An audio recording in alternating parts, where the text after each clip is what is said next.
আওয়ামী লীগের রাজনীতিতে আসার কোনো বাধা নেই বলে মন্তব্য করেছেন বিএনপির সিনিয়র যুগ্ম মহাসচিব রুহুল কবির রিজভী। তবে গণহত্যায় জড়িত দলটির নেতাদের বিচারের পক্ষে তিনি। এ সময় গণতন্ত্র পুনরুদ্ধারে যত দ্রুত সম্ভব জাতীয় নির্বাচনের দাবি জানান বিএনপির ক্রীড়া বিষয়ক সম্পাদক আমিনুল হক। রাজধানীর উত্তরায় এক অনুষ্ঠানে তারা এসব কথা বলেন। তানজিদ ভুঁইয়ার প্রতিবেদন।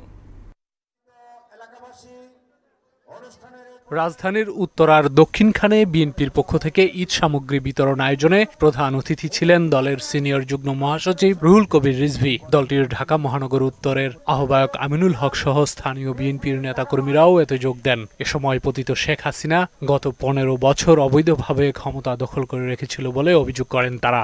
জনগণকে নিয়ে, বিএনপির লোকজনকে নিয়ে আমরা রাজপথে এমনি করে থাকবো ইনশাআল্লাহ। কোনদিন এই ঈদ উপহার সামগ্রী নিয়ে এই আমার এলাকাবাসীর সামনে কোনোদিন এসেছিল?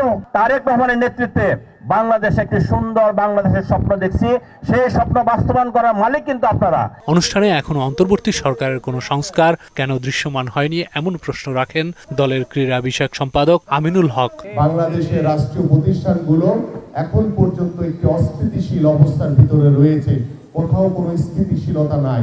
স্বৈরাচারের দোসররা এখনো রাষ্ট্রীয় প্রতিষ্ঠানগুলোতে তারা বসে বাংলাদেশের মানুষের বিরুদ্ধে ষড়যন্ত্র করে বেড়াচ্ছে। আর বিএনপিকে মিডিয়া ট্রায়ালের মাধ্যমে বিচার করা হচ্ছে বলে অভিযোগ করেন দলের সিনিয়র যুগ্ম মহাসচিব রুহুল কবির রিজভী। একতরফা বিএনপিকে অভিযুক্ত করে আদালতের বাইরে নিজেরা আদালত তৈরি করে, মিডিয়া আদালত তৈরি করে বিএনপিকে অপরাধীর কাঠ করায় দাঁড়ালে ওটা হচ্ছে মিডিয়া ট্রায়াল। এটা হচ্ছে অন্যায়। আওয়ামী লীগ রাজনীতি করতে পারবে কি পারবে না, কিন্তু এই কথা উঠছে না যে এই যে যারা গণহত্যা চালালো তাদের বিচার হবে কিনা।